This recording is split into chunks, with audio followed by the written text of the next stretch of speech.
ICC থেকে এবার বড় সুখবর পেতে যাচ্ছে বাংলাদেশ ক্রিকেট দল। বিশ্বকাপ নিয়ে নতুন সিদ্ধান্ত আসতে যাচ্ছে শীঘ্রই। টাইগারদের জন্য অদল বদল হতে পারে পুরো বিশ্বকাপের সূচি, যেটা বাস্তব হলে কপাল খুলে যাবে লিটন মুস্তাফিজদের। সাথে সহজেই পৌঁছে যেতে পারবে সুপার 8-এ বিশ্বকাপ নিয়ে। তবে কি এমন সুখবর পেতে চলেছে বাংলাদেশ, সেটাই জানবো রিপোর্ট। বিসিবির সাথে আরও একবার আজ বৈঠকে বসে আইসিসি।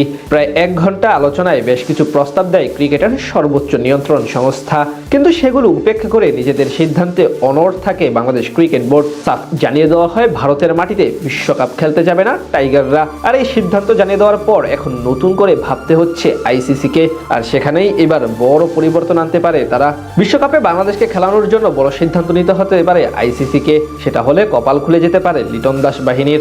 অপেক্ষাকৃত দুর্বল প্রতিপক্ষের সাথে ম্যাচ খেলতে পারে টিম টাইগার্স। এক মুস্তাফিজুর রহমানের ইস্যুর পর রীতিমতো তোলপাড় সৃষ্টি হয় বিশ্ব ক্রিকেটে। বিশেষ করে বিসিসি এর আধিপত্য বন্ধ করতে কঠিন জবাব দেয় বিসিবি। জানিয়ে দেওয়া হয় বিশ্বকাপ খেলতে ভারতের মাটিতে যাবে না বাংলাদেশ। আর শেষ মুহূর্তে এমন সিদ্ধান্ত নেওয়ায় আইসিসিকে পড়তে হয়েছে নতুন বিপদে। আপাতত টুর্নামেন্টের গ্রুপ সিতে আছে বাংলাদেশ। সেখানে তাদের প্রতিপক্ষ সাবেক 2 বিশ্ব চ্যাম্পিয়ন ইংল্যান্ড এবং ওয়েস্ট ইন্ডিজের সাথে নেপাল ও ইতালি। টাইগারদের গ্রুপ পর্বের প্রথম 3টি ম্যাচ হওয়ার কথা কলকাতার ইডেন গার্ডেনে, আর নেপালের বিপক্ষে ম্যাচটি হওয়ার কথা মুম্বাইয়ে।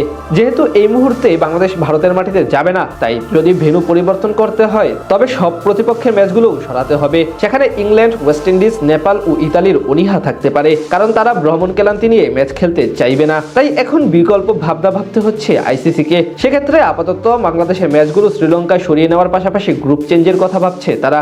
বিশ্বকাপে বি গ্রুপে আছে শ্রীলঙ্কা, অস্ট্রেলিয়া, আয়ারল্যান্ড, ওমান এবং জিম্বাবুয়ে।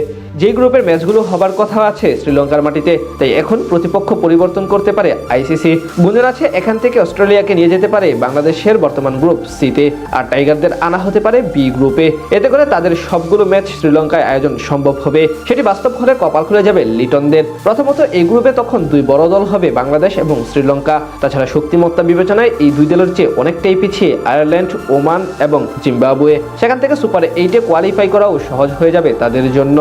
এর পাশাপাশি শ্রীলঙ্কার কন্ডিশনও বেশ পরিচিত টাইগার ক্রিকেটারদের জন্য। কিছুদিন আগে তাদের মাটিতে গিয়ে তাদের বিপক্ষে সিরিজ জিতে এসেছে লিটন মুস্তাফিজরা। অন্যদিকে বাংলাদেশ যদি সি গ্রুপে থাকে, সেখানে ইংল্যান্ড ও ওয়েস্ট ইন্ডিজের পাশাপাশি নেপালও চ্যালেঞ্জ জানানোর সক্ষমতা রাখে সবাইকে। সেখান থেকে আবার তুলনামূলক কঠিন হবে সুপার 8-এ ওঠা। তাই আপাতত বলা চলে বাংলাদেশকে যদি শেষ পর্যন্ত বি গ্রুপে সরিয়ে নেয় আইসিসি, তাহলে সেটি দারুণ ব্যাপার হবে লিটনদের জন্য। বিসিবির সাথে আরও একবার আজ বৈঠকে বসে আইসিসি। প্রায় 1 ঘন্টা আলোচনায় বেশ কিছু প্রস্তাব দেয় ক্রিকেটের সর্বোচ্চ নিয়ন্ত্রণ সংস্থা, কিন্তু সেগুলো উপেক্ষা করে নিজেদের সিদ্ধান্তে অনড় থাকে বাংলাদেশ ক্রিকেট বোর্ড। সাফ জানিয়ে দেওয়া হয় ভারতের মাটিতে বিশ্বকাপ খেলতে যাবে না টাইগাররা।